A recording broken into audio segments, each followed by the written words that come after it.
Oui, pardon.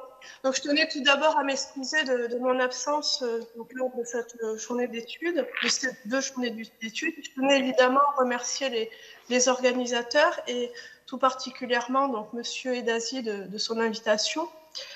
Donc, la santé est un état de complet bien-être physique, mental et social qui ne consiste pas seulement en une absence de maladie ou d'infirmité, affirme le préambule à la Constitution de l'Organisation mondiale de la santé, signée le 22 juillet 1946. Donc cette notion de santé revêt différentes définitions, plus ou moins extensives, certaines y intégrant notamment une dimension préventive. Donc l'exercice de cette compétence a connu donc différentes évolutions. Si elle était traditionnellement conçue comme relevant de l'État, les collectivités n'ont jamais été absentes de sa mise en œuvre. Et ainsi, les communes ont pu, dès la fin du XIXe siècle, se voir reconnaître certaines compétences, notamment à des fins d'hygiène publique, compétences qui ont pu donc se développer progressivement. Mais en dépit de ces quelques compétences ainsi reconnues aux collectivités territoriales, c'est bien l'État qui a la charge de cette compétence. Et ainsi, par exemple, le préambule de la Constitution de 1946 affirme que la nation garantit à tous la protection de la santé. Donc c'est bien l'État qui détermine une stratégie nationale pluriannuelle qui est ainsi fixée par le gouvernement. Donc le domaine de la santé permet à l'État d'affirmer son autorité, ce qui n'est pas donc sans poser toutefois certaines difficultés, puisqu'on le sait, notre système de soins peut faire l'objet de certaines critiques. Et on observe qu'actuellement, 11% de la population se trouve dans un désert médical. Donc cette situation pose alors la question de la réforme de la gouvernance des politiques de santé dans un contexte qui est actuellement marqué par une décentralisation accrue. Donc l'acte 3 de la décentralisation ayant mis l'accent sur les régions et les intercommunalités, plus spécifiquement sur les métropoles.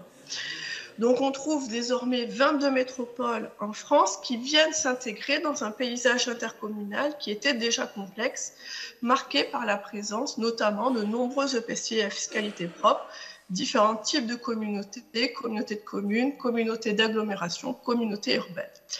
Donc dans ce contexte, la question se pose alors de savoir, est-ce que les métropoles doivent se distinguer des autres communautés en matière de santé ?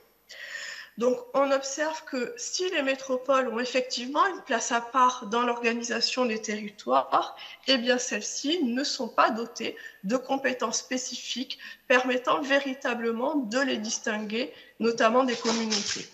Ce que je verrai donc dans mon premier point. Et dans un deuxième point, il faudra se répondre à la question suivante. Est-ce que les métropoles doivent justement bénéficier de compétences renforcées en matière de santé, donc les distinguant des autres EPCI à fiscalité propre? Donc, premier point, premier aspect, donc on a une différenciation relativement limitée entre les métropoles et les différentes formes de communautés en matière de santé. Donc, tout d'abord, on observe que les métropoles et les communautés n'ont pas de compétences stratégiques en matière de santé. Donc, on observe que ces intercommunalités ne sont pas titulaires, par exemple, d'un groupe de compétences spécifiques intitulé santé, qui leur donnerait éventuellement le pouvoir de déterminer une stratégie en matière de santé. Donc, cette absence va s'expliquer par différents motifs. Donc, tout d'abord, la conception même de l'intercommunalité, puisque lorsque l'intercommunalité de projet s'est développée dans les années 1990, eh bien, l'idée était d'encadrer donc leurs compétences afin de les faire accepter par les maires. Et ces intercommunalités étaient initialement conçues comme devant intervenir en matière d'aménagement de l'espace et de développement économique. Donc cela s'explique également par la conception même qui est retenue des métropoles, qui sont principalement envisagées comme devant être de grands pôles économiques, celles-ci étant essentiellement définies par rapport à des éléments démographiques, d'équipement, et la santé ne venant qu'après dans ces éléments de définition.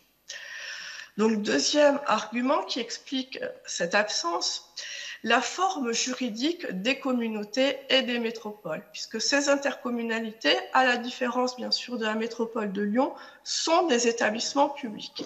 Et il en ressort alors que leurs compétences sont encadrées, puisque ces intercommunalités sont régies par le principe de spécialité.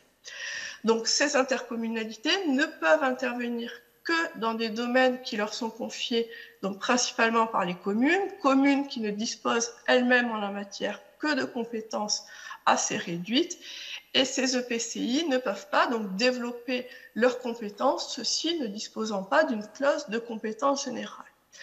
Ces EPCI, ensuite, autre limite, ne disposent pas d'un pouvoir de police administrative générale, qui incombe seulement au maire. Pouvoir de police qui peut être indispensable dans certains cas pour mettre en place une véritable politique de santé publique locale. Autre argument, troisième argument que l'on peut citer pour expliquer cette absence, eh bien la santé, bien sûr, reste une compétence qui est faiblement décentralisée. Donc les métropoles n'ont pas, dans ce cadre-là, les moyens de s'affirmer pleinement dans le paysage territorial et de se distinguer des autres EPCI. Donc l'État conserve l'essentiel des prérogatives et l'on voit que cette politique donne lieu à une déconcentration au niveau principalement de la région, en témoigne notamment la création des agences régionales de santé. Donc dans le cadre de cette déconcentration, eh bien, les EPCI et les métropoles ne sont pas spécifiquement prises en compte dans le sens où ces EPCI eh bien, ne sont pas des circonscriptions administratives. Les intercommunalités se voient toutefois quand même être prises en compte en tant qu'EPCI par l'État dans le cadre toutefois donc des contrats locaux de santé. Mais là, le Code de la santé publique fait seulement référence aux collectivités territoriales et leurs groupements, c'est-à-dire qu'il n'opère pas de distinction entre les métropoles et les autres EPCI en la matière. Bon. Donc, ces EPCI n'ont pas de compétences stratégiques en matière de santé, les métropoles ne peuvent ainsi pas se distinguer en la matière. Mais cela ne signifie pas pour autant que ces EPCI n'ont pas de compétences en matière de santé. Ceux-ci peuvent intervenir, mais de manière très encadrée. Donc, par exemple, les intercommunalités, c'est-à-dire les communautés et les métropoles, peuvent intervenir pour la création de centres de santé ou de maisons de santé pluriprofessionnelles.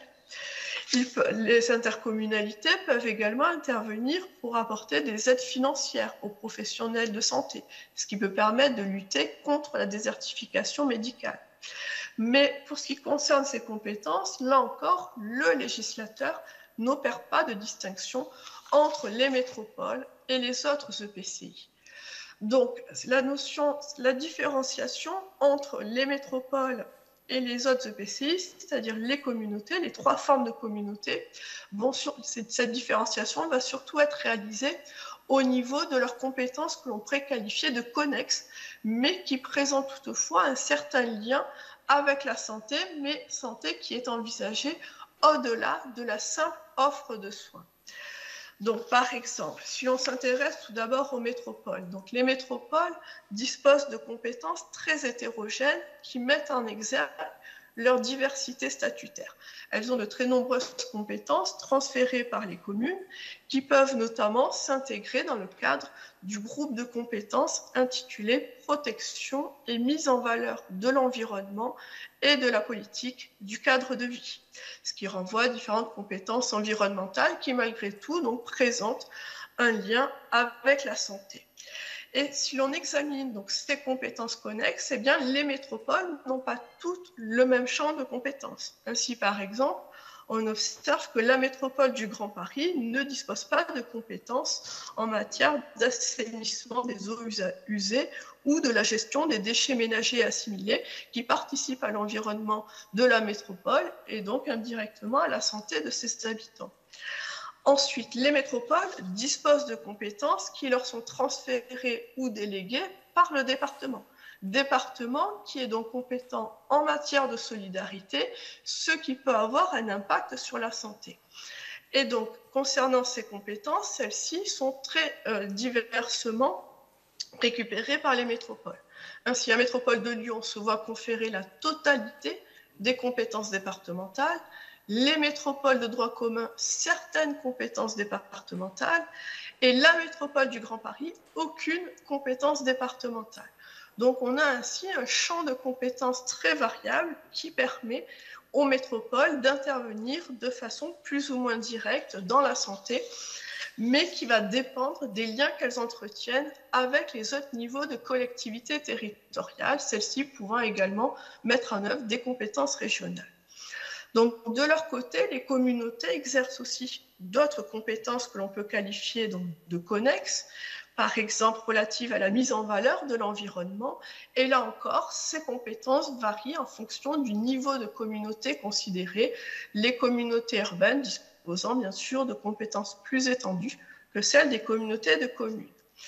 Donc ces différentes communautés peuvent notamment disposer également de la compétence action sociale d'intérêt communautaire, ce qui peut donner naissance à la création d'un centre intercommunal d'action sociale qui était auparavant donc réservé aux seules communautés de communes et communautés d'agglomération, mais qui a été désormais étendu par la loi 3DS aux communautés urbaines ainsi qu'aux métropoles.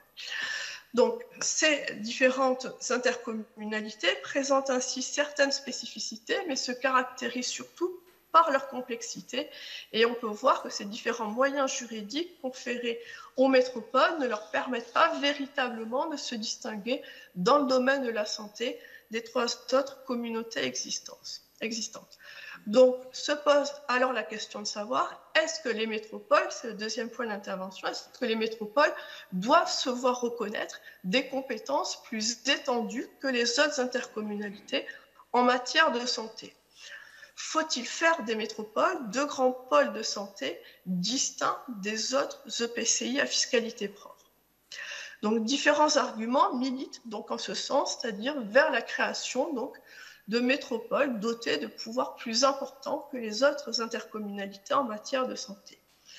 Donc, parmi ces arguments, on peut voir que désormais, depuis l'acte 3 de la décentralisation, eh bien, les métropoles sont conçues comme étant véritablement l'un des pôles de l'organisation des territoires, comme des capitales régionales devant rayonner sur leur hinterland, et donc une compétence de santé pourrait leur être reconnue plus largement afin de diffuser leur pouvoir sur leur environnement. Ensuite, autre argument que l'on peut avancer en ce sens, les métropoles sont confrontées à des enjeux particuliers en matière de santé, puisque par exemple, les maladies peuvent se développer de manière bien plus rapide dans ces zones qui peuvent être plus fortement urbanisées. Ensuite, elles sont confrontées à des enjeux particuliers qui tiennent là encore également compte de leur forte urbanisation, c'est-à-dire qu'elles sont confrontées à des enjeux spécifiques en matière par exemple de pollution, de réchauffement climatique, d'îlots de chaleur urbaine, etc., qui nécessitent alors une réponse adaptée et spécifique aux métropoles. Et l'on constate également qu'en réalité, eh bien, les métropoles sont déjà présentes donc, dans ce secteur et finalement, l'attribution d'une telle compétence irait dans le sens du rôle qui leur est déjà reconnu, puisque les métropoles sont actives concernant la politique de la ville, l'aménagement urbain, l'habitat, la gestion des services d'intérêt collectif, la mise en valeur de l'environnement et du cadre de vie. Donc la politique de santé constituerait véritablement une continuité du rôle qu'elles exercent déjà. Et certaines métropoles sont ainsi investies dans ce domaine et développent des grands projets en matière de santé. On peut citer par exemple l'Oncopole, qui est développé par la métropole de Toulouse. Et ces métropoles ont bien sûr démontré toute leur utilité pendant la crise sanitaire, puisque celles-ci ont pu pallier les carences de l'État en la matière et elles ont pu jouer un rôle de régulateur entre les différents intervenants. Donc ces métropoles ensuite disposent de moyens renforcés et la plupart d'entre elles sont dotées notamment d'un centre hospitalier universitaire. Donc elles disposent déjà de moyens qui justifieraient donc l'attribution de compétences renforcées. Mais quand on évoque cette notion de grand pôle de santé, de compétences renforcées, se pose alors la question de savoir quel doit être le rôle que l'on peut alors attribuer aux métropoles. Donc comme on l'a vu, la question de la santé et d'une politique qui relève quand même du niveau de l'État, principalement de l'État, mais qui donne lieu évidemment à des concentrations. Donc on pourrait finalement s'interroger sur la question de savoir est-ce qu'il ne faudrait pas notamment faire des métropoles de nouvelles circonscriptions administratives qui permettraient de mieux organiser l'action dans l'État dans ces territoires, et ce qui serait utile non seulement en matière de santé mais également pour l'ensemble de l'action de l'État au niveau territorial. Bon, premier point. Ensuite, renforcer les compétences des métropoles, cela peut signifier également procéder à une nouvelle phase de décentralisation en matière de santé. Donc, évidemment, l'approfondissement de la décentralisation en matière de santé pourrait présenter donc différents avantages, puisque l'État a pu apparaître, notamment pendant la crise sanitaire, comme étant déconnecté de certaines réalités locales, donner des injonctions également de nature contradictoire, ce qui a pu causer des difficultés au plan local. Et donc, une métropolisation de la santé pourrait ainsi permettre de donner naissance à un véritable service public territorial de santé, et tout en renforçant la démocratie participative en matière de santé, ce en quoi militent certains élus, notamment bien sûr des élus métropolitains. Mais un tel projet n'est toutefois pas dénué de risques. Faut-il véritablement conférer des pouvoirs aussi importants en métropole? Donc, on peut tout d'abord s'interroger sur, première limite, sur la question de savoir finalement que signifie cette notion de métropole, avant de leur confier d'éventuelles nouvelles attributions. Et on constate que la France compte maintenant 22 métropoles, elle est confrontée à une hypermétropolisation, et donc cette notion de métropole eh bien, renvoie en réalité à des situations économiques, démographiques, sanitaires très différentes. Il n'y a pas d'unité au sein de cette catégorie juridique.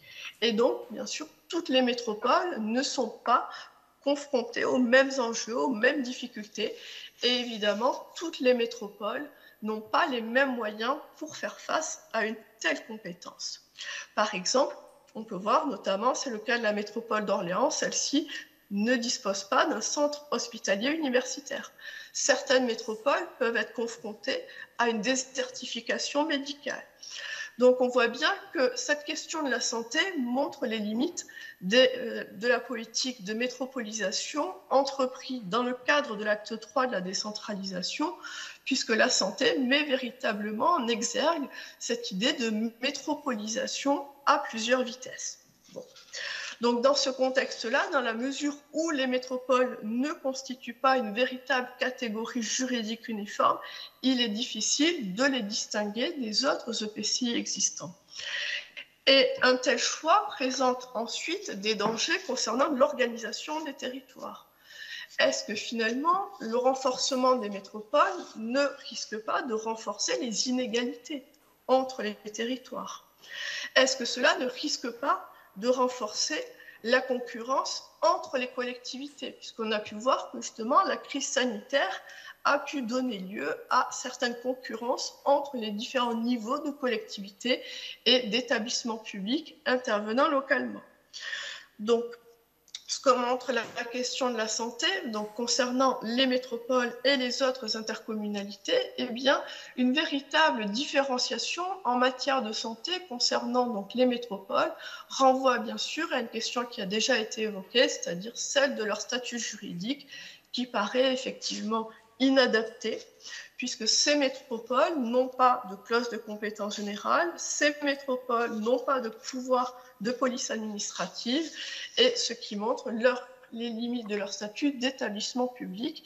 Et cette problématique pose alors la question, donc faut-il donc transformer les métropoles en véritables collectivités territoriales, à l'instar notamment de la métropole de Lyon, qui, en absorbant la totalité des compétences départementales, a pu mener donc une action plus structurée donc en matière de santé, notamment pendant la crise sanitaire.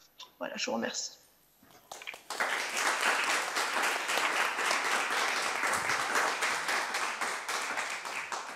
Merci infiniment, Madame, de votre présentation très éclairante, en fait, sur l'évolution possible ou envisageable des métropoles. Et donc, je vous propose de rester avec nous. Vous nous entendez ? Voilà, parce qu'en fait, on a deux intervenants qui vont se succéder, puis ensuite on va avoir des questions qui vont pouvoir être posées par